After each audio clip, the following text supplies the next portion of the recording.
Hi. We are one panelist shy, but he is probably going to show up. But we're going to start right now because we're running a little bit late, but not too bad. My name's Don Williams. I work with a program called Broadband USA. That's part of the National Telecommunications Information Administration, which is a part of the Department of Commerce in Washington, D.C., hopefully not a member of the groupthink. Thanks for that, Chris. That was really nice. I provide technical assistance to communities across the country. We work with ISPs, cooperatives, pretty much anybody at all, and we try to work with them on business plans, technology choices, stakeholder engagement, sustainability efforts, planning efforts, RFPs, and evaluations of proposals that they get back. We've got a really nice panel here today, and we're going to talk about, we've had a lot of great talks about broadband's importance and broadband's importance in economic development, which is really my major focus. And one of the things that I know, and I think you all know, is networks are great, but you have to pay for them. And you have to pay for them not just in terms of capital cost, but you have to pay for them in terms of ongoing sustainability. And today we've got four folks who know quite a bit about different ways that networks can be financed depending on where you are. And I just want to do a very brief introduction. There's longer introductions that are in the back. Jim Baller sitting at the end. Jim and I have known each other for quite a few decades. And Jim is president of Baller, Stokes, and Lide National Law Firm based in Washington. It's the only law firm in America to be included in the Broadband Community's Fiber to the Home Top 100 each of the last 6 years. Jim represents clients in a variety of broadband-related topics in 35 states. Garrett Brinker is the project manager for public finance and capital markets at the Neighborly Group. He leads product development and connecting communities to capital for world-positive projects such as municipal broadband, microgrids, and resilient infrastructure. Jonathan Chambers, who has joined us, and we are happy you're here, Jonathan. He's had a busy day and then some. He is partner in Connexon, former chief office of strategic planning and policy analysis for the Federal Communications Commission. Worked for over 30 years in startup companies with telecommunication. He was 4 years with the chief of office strategic planning for the Federal Communications Commission and was part of the senior leadership that reformed the $12 billion in annual federal spending, including rural, high-cost fund, E-rate, and relay services. We also have Tom Coverick, and we've been on a number of panels together in the past, including ones in this very forum. Tom joined KeyBanc Capital in 2007. He leads the Broadband Public Finance Initiatives. He manages the Office of Public Finance in Illinois, Colorado, Indiana, New York, and Utah. He's got over 20 years in experience in this very field, and he's been the financial advisor for the issuance of over $10 billion in municipal bond offerings. So we have a great panel here today. And we're going to start out with some questions, and then we want to move into questions that you may have as well. My first question is going to be for Tom. Are there any financial models or plans of finance that have been emerging that municipal broadband sponsors have been leaning to, probably since the last time we talked about this, maybe 2 or 3 years ago? So I get to answer the first question and wake everybody up. You know, one of the observations that I have about being on panels, particularly on this topic, at this point in the day, or any point in the day, quite honestly, is that over the past few years, there's more and more active participants in the audience as opposed to a few years ago when everybody had gone through the day and listened to the need for networks, the drive for the networks, and then all of a sudden, when it comes time to pay for it, everybody's at cocktail hour, and it wasn't a concern. I think more and more there's a realization that in order to finance these networks, the municipal entities will need some form of initiative on their own in order to pay for these networks, in order to provide the capital markets. I know Garrett has a very different perspective, and that's great. And I think that's one of the reasons that we're on a panel together, is because there are very different ways to finance these networks. One size does not fit all. There aren't going to be any networks that are identical, and there aren't going to be any plans of finance that are identical. So I think to answer your question in a very long-winded way, at the end of the day, there are no one-size-fits-all type of financing packages that are coming together. What is emerging in the public utility space is that those districts are lending their fiscal support and their creditworthiness to the offerings for the bonds in the capital markets. And so what's happening is they're simply saying, we're going to pledge our general fund just the way we would for our normal infrastructure projects. However, this is just a different type of infrastructure project. So long and short, I think that there is not one size fits all. I don't think that there's one type of program that's emerging, but in the public utility district world, there seems to be, especially in Colorado and the Northwest, there seems to be a lot of drive for utilizing the existing credit. And they're very strong. They're reliable credits to access the capital markets most efficiently as well as most economically. Well, thank you. Jonathan, you've had a lot of experience in both federal projects and now working with rural electric co-ops for quite a while. And in Washington, we have a lot of discussion about what the appropriate role is of public funds in financing broadband infrastructure. I'm wondering if you could give us your general idea of what is the role of public funds, perhaps federal funds, in financing broadband infrastructure. I say this with a little background. We were in BTOP, and we did $4.2 billion worth of broadband infrastructure, including digital inclusion. Most successful, not all, but most. Thanks. Working?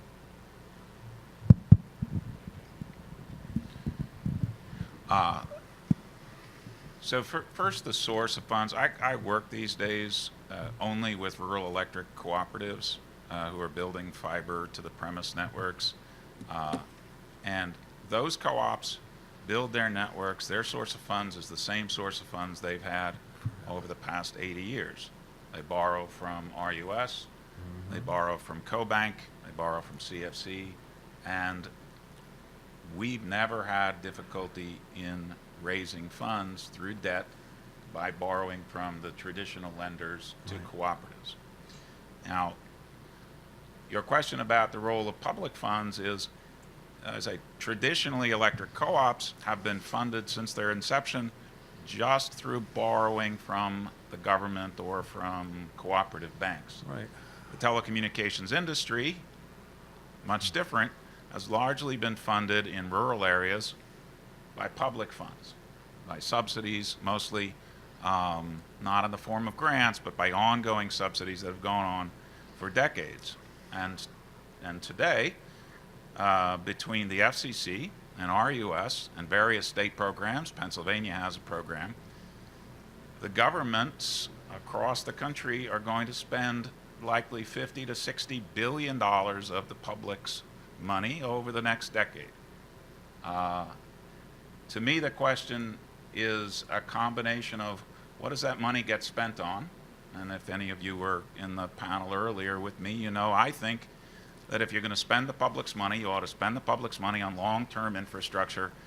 And whether it's today or last year or 10 years from ago or 10 years from now, that public infrastructure in the telecommunications industry is fiber. We should be building fiber optic networks with public funds. Now, the question of where those public funds go typically has to do with where private investment won't invest money. This isn't that difficult to figure out, and if Sasha's still in the room, you know, you can, as good or bad as maps are, the maps always look the same when it comes to infrastructure, because maps about infrastructure, telecommunications, electricity, water, anything, usually are maps of population density. They're just different ways of looking at population density. And population density teaches you that in telecommunications, cable and telephone companies generally don't build with their own money to population densities of fewer than 15 to 20 homes per mile. So the money should be directed where the public money should be directed to where private money won't go on its own.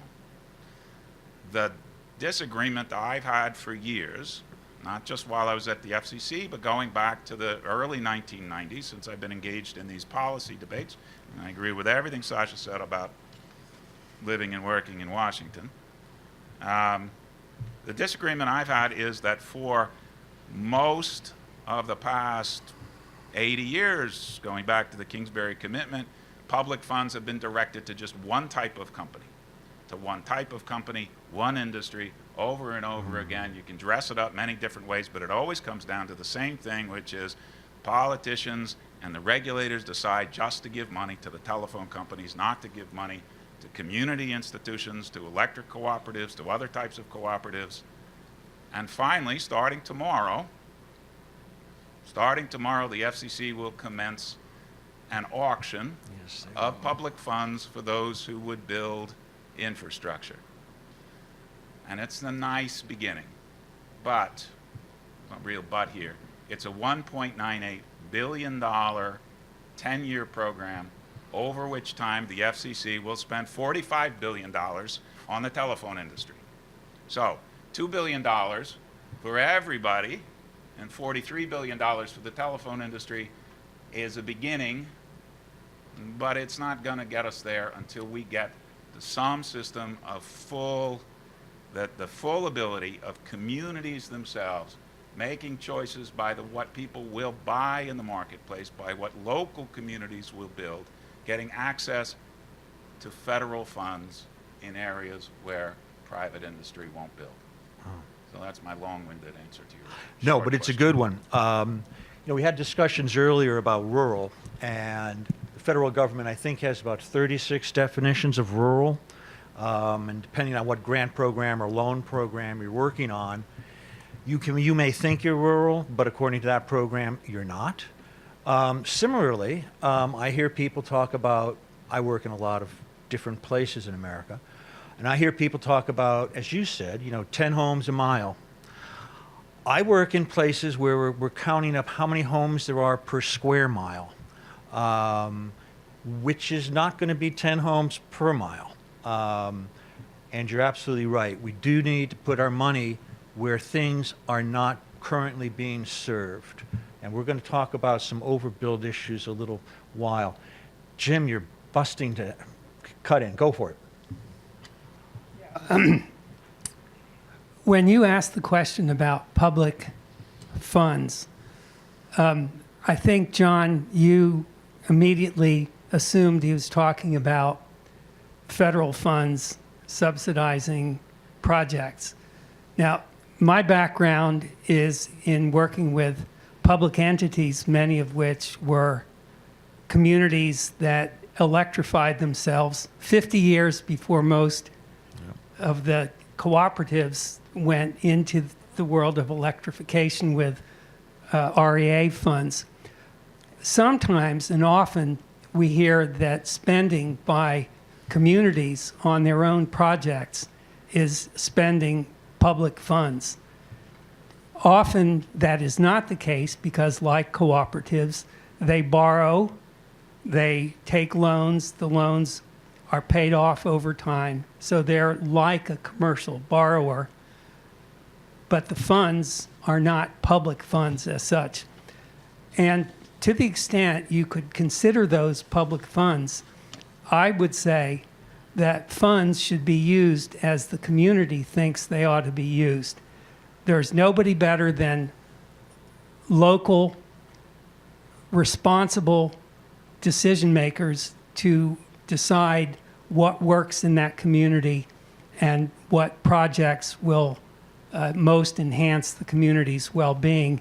And if it were up to me, communities would make those choices free of barriers by states or the federal government or anybody else. Good point, Jim. So when we talk about, and we're going to get to another question right away to you. I just want to say, so that's right. So there's local funds that go into municipal projects, that go into various state infrastructure projects, and then there are federal funds that get distributed by either USDA programs, our old BTOP programs, FCC programs. There's HUD programs that do the same thing. There's a lot of different ways to think about public funds. And all of those are going to have various, this is why we call it political economics, right? There's politics involved in every single one of the way these funds are created and the way these funds are indeed distributed. Garrett, have a question for you, which is, what are the advantages and drawbacks of enabling local investment in broadband networks? Your company has a different way to think about that, and if you could run through it, that'd be great. Yeah, absolutely. Thank you.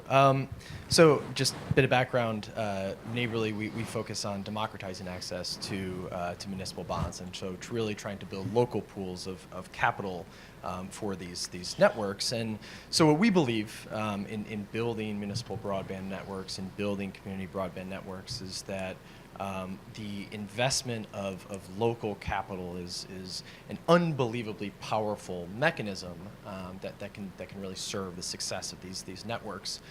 So first off, I think we talk about the disadvantages or the challenges in that. We often get asked what are the risks of local investment in these projects. First off is investor education. And so if you are, we've seen with our resident investors, about a third of them are first-time bond buyers. And so obviously with that hill to overcome, you need to ensure that those that are investing in public infrastructure projects and broadband networks actually understand what they're investing in. So you really need to build a platform, a library of information to ensure that not only residents understand what a community broadband network is, but they understand the financing mechanisms that are associated with it. And then also you're seeing these big efforts, especially in Colorado and places like Fort Collins, if you're going to ensure local investment, you're going to have to do an incredible amount of investor outreach. And that means big marketing efforts by either larger consulting firms, or how we like to see it is in-house, and building a platform that can really be this full stack approach to both financing the network, but also ensuring that you can engage in local investor outreach.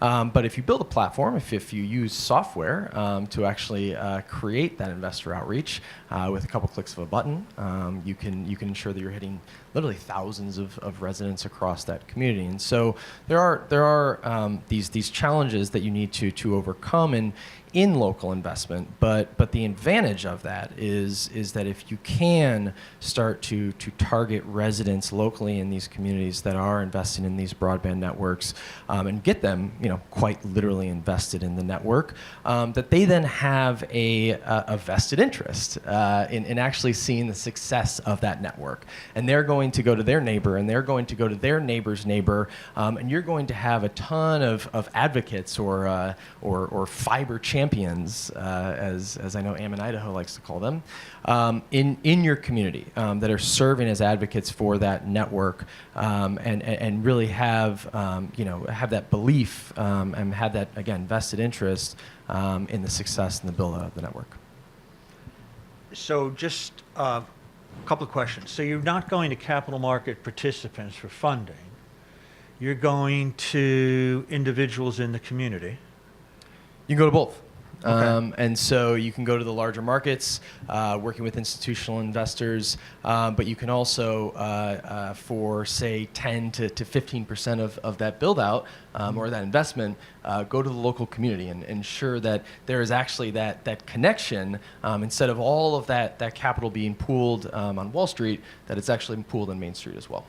Okay. So if you're going to the Main Street option as part of the plan, does the local government, is that the backstop in case things don't work out? It depends, and to get back to Tom's point, that it can be the backstop. Okay. But so you can focus on GO, or it could be a revenue bond as well. And so that's we discussed some double barrel approaches. Okay. But that's really dependent on the network. Okay. I could talk about this more. Jim, one of the things I want to talk to you about, you've been involved in a lot of public-private partnerships, and they've certainly been a hot topic of the last several years. I've worked with a number of them doing technical assistance work, and I guess my opinion of them is when all is said and done, it's a contract. And the devil's always in the detail in the contract. And I'm wondering if you think there are significant differences between kind of generic types of public-private partnerships. So let's think about ones that are private sector led, ones that are government led, private sector supported, or a joint ownership model. And I'm thinking about risks versus community control. I know community control is an important issue for lots of folks, and so is the risk factor. If you could speak to that, I'd appreciate it. That's a lot of ground to cover, and I would say that public-private partnerships are certainly popular these days, at least in the exploratory stages. Correct. And many of them are going forward where the community and private partners find the right blend of considerations that meets everybody's needs. Every project has a need to weigh risks, contributions, rewards, and figuring out how to do that is very different, and it's amazing how many different models are out there working at finding that right balance for that particular community. Let me give you some examples of how that works. We've mentioned Ammon. What's interesting about the Ammon model is that Ammon is going to the end users to fund part of the network, the laterals off the network that the city is creating, and a private partner there is operating the network. That's an interesting way to do things. Westminster, Maryland, for example, the city there built out the network. Ting Internet is building on top of the network to provide end user services.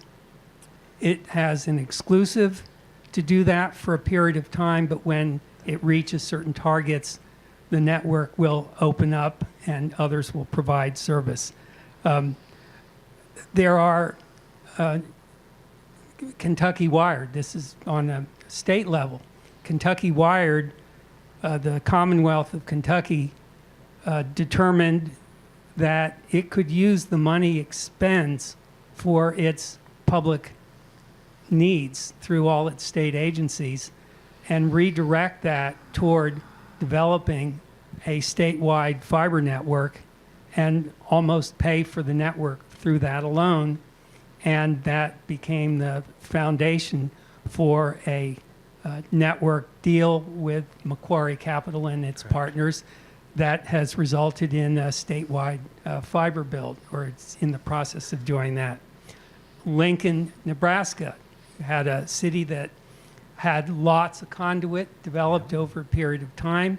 It got to the point where it became economically viable for Allo, a private company, to come in and agree to build out the rest of the city. So there are many, many different projects. Cities come into it wanting as much control as possible, wanting to minimize their risks, wanting to minimize or maximize their rewards. The private sector entity has similar goals. And somehow, depending on who the local champions are, what local industries are, what the prospects are for community alone, for regional networks, there's an endless, rich variety of possibility that can end up in projects that work for everyone. Yeah, that's a good point. One of the things I've noticed, though, in all networks, whether it was back in the 80s, 90s, or at the moment, is the things that really drive the business plan are essentially density and penetration rates. And when you change those assumptions, or you get to add, if somebody contributes 10 or 20% equity to a project that you don't have to pay back, those can be very determinant in a successful network or not. Tom, we've talked in the past about private capital and their view towards funding community networks, public-private partnership networks. And I'm wanting to know if the view of these capital market participants has matured in the sense of their risk assessment when they look at municipal broadband projects. Unfortunately, the answer is no. There are certain market participants that are coming up, but by and large, whether you look at the credit rating agencies or a lot of the institutional investors or even some of the commercial banks, they're just not there when it comes to absorbing standalone credit risk to municipal broadband. I guess the best way to illustrate that is to tell a little bit of a story. We underwrote a deal late in 2017, so about 6 months ago, with an entity that's an ongoing entity that basically, as soon as they get the money into their project fund, they are encumbering it. And so it's not like the money is sitting there. As soon as they get it in, there are subscriptions, there are people who are signing up, so the take rates are there. Fiber is lit, and they spend the money and they deploy the fiber. They wanted to come back to market and refinance their existing debt. And what they wanted to do was they wanted to dilute their credit structure a little bit, because basically one of the metrics that we look at when we evaluate credit, whether it's on a commercial banking side or as an investor or even as a rating agency, is debt service coverage. So at the point where this agency was, they had well over 1 times debt service coverage. And what that means is for every dollar that they spend on debt service, they have more than that dollar in their hand at the end of the water flow of all of the expenses they have to pay. So they've got more than enough at the end of the day to pay for their debt service with the revenue that they had pledged, and it just so happens to be a tax on energies, franchise fees. Those franchise fees are a very strong credit, and the bond community will eat those up all day long. And so what they wanted to do was basically say, we've got a lot of coverage from our enterprise, from our system, from our network that's kicking off a lot of money, but we just can't borrow as much as we'd like to without diluting the coverage on the franchise fees. So at the end of the day, when we ran the numbers and we presented them to the rating agencies, as the network stood there when we went to sell the bonds, there was 90 cents on the dollar from the franchise fees to pay the debt service on the bonds. Well, none of us would buy that bond, because if we have a dollar that's due to us, we want that dollar. But what the agency said was, as we sit here today, even before we do any additional build on this network, we have over 2.25 times coverage. That means that for every dollar that's spent, there's an extra $1.25 there as a cushion. The rating agencies, when we went to them, we thought, this is a great structure. We'll be able to get this deal done. There's plenty of coverage. One rating agency looked at us and said, we don't know how to rate this. We don't know if it's a corporate credit or if it's a municipal credit, so we're just not going to rate it. Another rating agency put it far into the junk bond category, and we were fortunate enough to be able to convince one of the rating agencies, because they got the joke, that it was at least investment grade. But any other type of transaction that has that type of revenue coverage, debt service coverage, would be well within the investment grade category. And so the moral of the story is the rating agencies, the investment community, the people that buy your bonds, the commercial banks that might lend to you, even though they might like your credit, they might only be able to go out 10 years. That's not going to really help your network when you're financing something as big and certainly as long-lived as broadband. And so the moral of the story is, it's just the market participants are not viewing this yet as a utility like the rest of us in the room view it. Well, I am also sorry to hear that, but that's also been, I think, my experience as well. Garrett, communities that we work with at NTIA, we always stress stakeholder engagement. And we have a very big idea of stakeholders. It's a gigantic tent, and that also includes local providers that have assets in the area. When you go into communities, what steps are involved in getting the community to think about financing the network? Everybody wants to talk about, I need a gig, I want this is important. Getting them to actually think about financing the network is a little less exciting sometimes. Yeah, it's a great question. I think how we think about it is that it's actually much larger than just financing the network. This is, I think when we talk to communities, they say that, okay, now we're at the step about thinking about financing the network, and actually you've been thinking about financing the network this entire time. That this is so what we think about it is it's everything from community engagement to construction.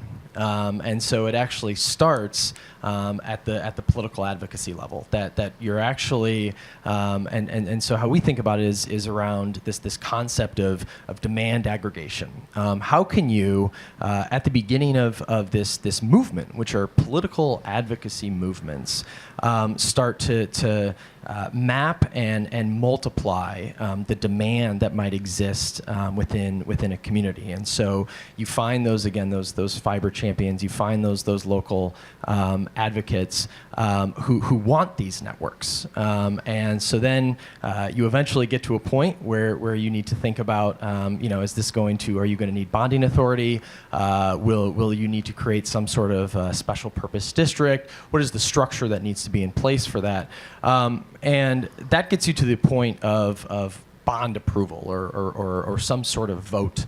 Once you get past that, you then think about the actual mapping of these local improvement districts. Getting back to Ammon, Ammon has LID 1, LID 2, LID 3 to actually map the demand within each one of these neighborhoods and then finance the network from there. And so through this community engagement process, through this demand aggregation process, a community is able to then understand the financing mix that may be available to them. And these advocates, these fiber champions are able to learn from others in other communities about, say, the federal programs that might exist, to grant programs to hook up the most vital infrastructure that might exist in a community, and then be able to bond for the rest of it. So what we actually see is that financing conversation is happening from the first time a community advocate starts to talk about building a network in their neighborhood, in their town, in their city, and goes all the way through to the point in which you actually say finance the network with whatever mechanism. And we believe that we have to be a part of it from the beginning to that point. Okay. Thank you. Can I just build on Please. it for a minute? I think Garrett's point is one that gets lost in discussions quite often at these conferences, because I think that the focus is on, the need for a network, the design of a network, but really, to Garrett's point, it's as important to pull your bond or your financing team together as soon as you decide that you're going to build a network or you're going to endeavor, because the last thing that anyone wants to do is be in the position that I know we've been in, I'm sure, many times with some of my colleagues here, is to get to a point where it's great, everybody wants it, but then all of a sudden, how do we pay for it? And you get in front of a city council that has no clue what's going on, other than that they know they have a good network design, and nobody knows how to pay for it. So an uninformed vote at a city council level tends to be a no vote. And so I think, to Garrett's point, it's very, very important that as you pull this project together, that you put the financing piece in parallel with your network design. Now, Tom, that's a great point. No, Jim wants to chime in. I just want to say, when I was a consultant for 27 years on these various community builds, one of the key things I always thought was to bring the elected officials and major stakeholders along with you, so that there's not a lot of surprises, as well as managing the expectations of everybody. Jim? Now, I agree with what everyone has just said, but I'd like to build on it a little bit. When you think about networks today, they are like electricity. platforms and drivers of simultaneous progress in just about everything that's important to a community. That includes economic development, education, public safety, healthcare, environmental protection. You know, the list just goes on. And when you realize that there are champions in each of those areas, and you bring them on board early on, you have greatly increased your potential funding, because the federal government has lots of programs. The FCC has programs in education and healthcare. You have the Department of Labor with labor programs. You have USDA for a variety of programs, including telehealth and other things. Each of those areas is a source of potential funding, as is the private sector.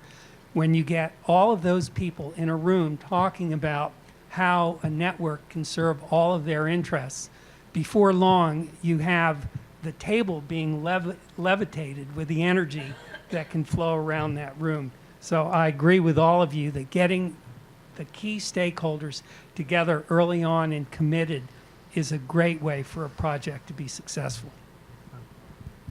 Please. Let me just, that is not exactly a flip side to the financing question, but it's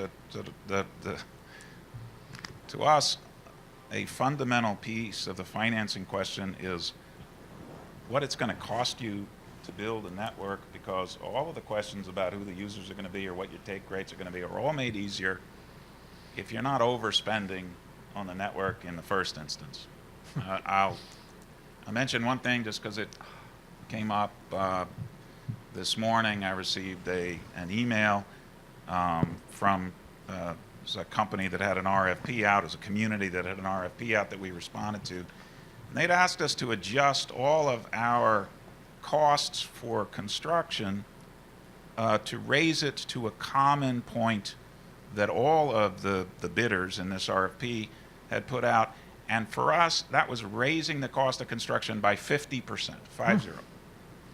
And, you know, we reran our model because they asked, but we haven't had the conversation with them of, like, well, what would be the point of that?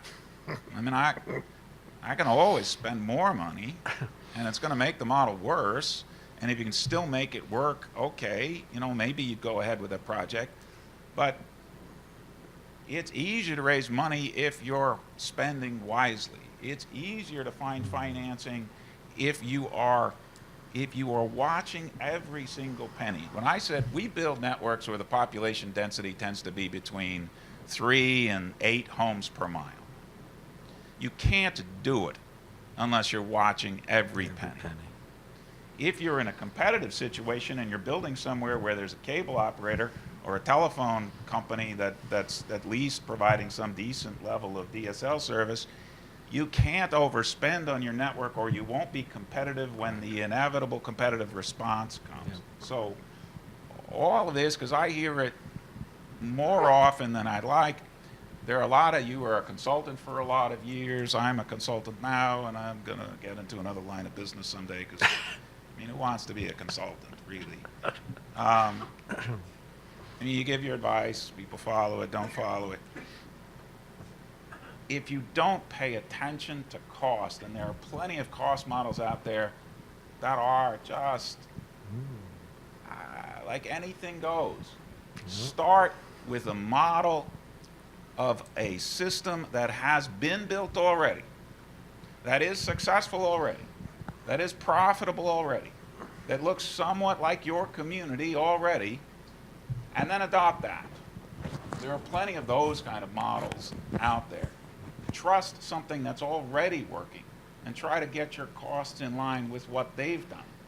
And start with that, I'd say, before you get your financing lined up, because the financing gets easier the better you do in the upfront planning. And the other thing is, the incumbents don't have to obey open meetings rules. No, So they do not. the decisions that you guys all make are a lot different than the decisions that are made by the incumbents, because they make them behind closed doors.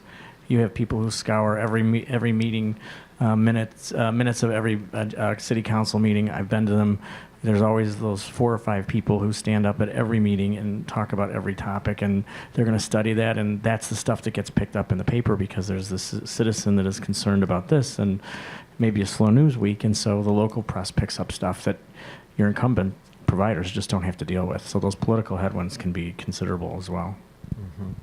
I have one question, and before we open it up, I know we're running out of time. I've already been warned.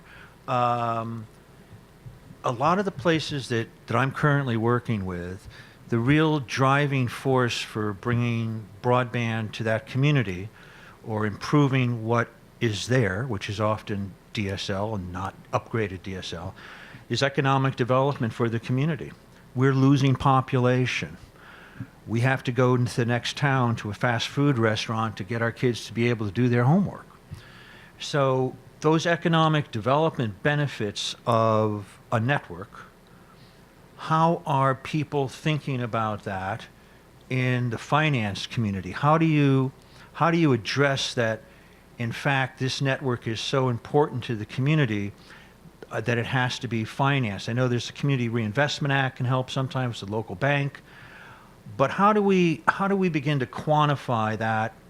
Because that's a big issue for all the economic development folks, is how do we quantify the economic benefits of putting in a broadband network? So anybody like to? Yeah, Please. I think we're just starting to think about how we quantify it, but the way in which we frame it, which is thinking about it, it is the 21st century bridge.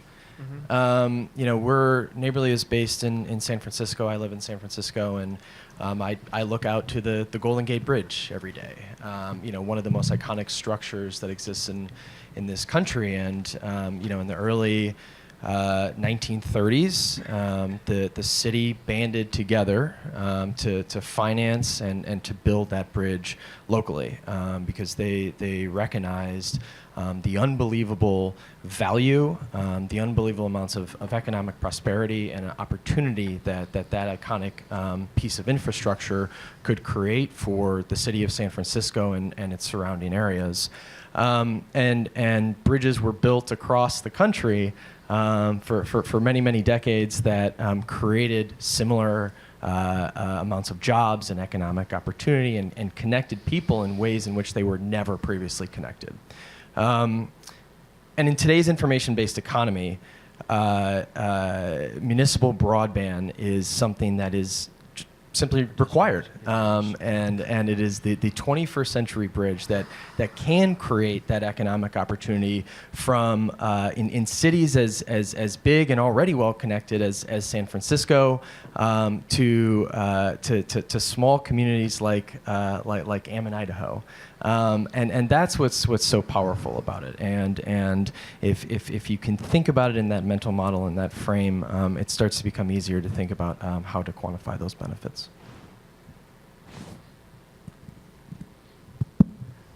Don, I think you've put your finger on a very serious challenge for us.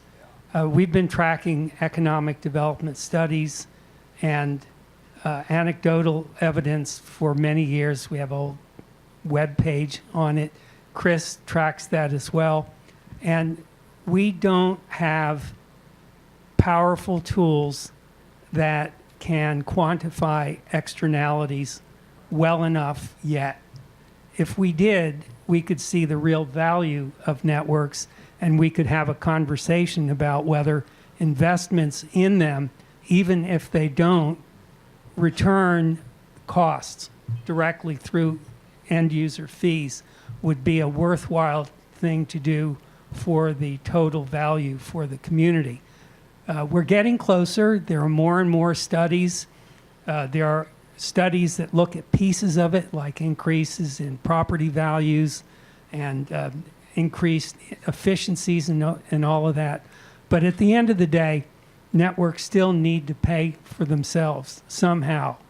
And so communities recognizing that they still have to pay for networks are using a variety of models to make the networks pay for themselves. Some, instead of back in the old days, when you and I got started in this stuff, communities would think of building out a whole community. That would be in their plan from the outset. Now, some communities are thinking about stepping into build-outs using revenues generated to pay in part for additional build-outs. There are a variety of other ways that communities are using, but at the end of the day, the networks still need to be paid for out of real money.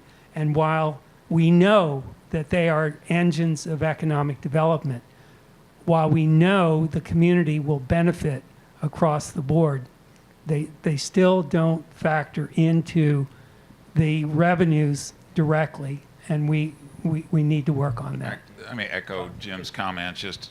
We've done about 75 business plans for electric co-ops around the country. We do not put economic development in. We do not put benefits from smart grid or downline SCADA or economic efficiencies. We don't put in better property values for the very reason that Jim said. These businesses should stand on their own. You're going to have to defend them anyway. And models, and I've done economic modeling for a lot of years. Anybody who's done any economic modeling knows that you can make a model say whatever you want it to say. So if you gussy it up by adding economic development, then you're masking some of the true cost and some of the true financial benefit, and it makes it, you start to do what I was suggesting before. You start to get sloppy on the cost. You start to get sloppy on the harder things that you have to really pay close attention to. So, I'd love to say, look, everything, it always works everywhere, and because we are adding every home's value is increased by $2,500 or $5,000. It leads Doesn't to pay the bills. Right. Doesn't pay the bills. And you'll get in trouble when you make those kind of assumptions and you don't have a way to show them. That's true. We have to now have only 2 minutes for questions. Take a question. Any questions from anybody? Oh, Deb, you really have control of this group. It's amazing. We are overtime, and so folks are saying, wait a minute. So if you don't mind, I'm going to wrap up while you all sit here. Great. First, Listen, thank you guys. please Wonderful panel. thank these folks. And I'm hoping that they'll be at the reception so you'll be able to ask them your questions directly.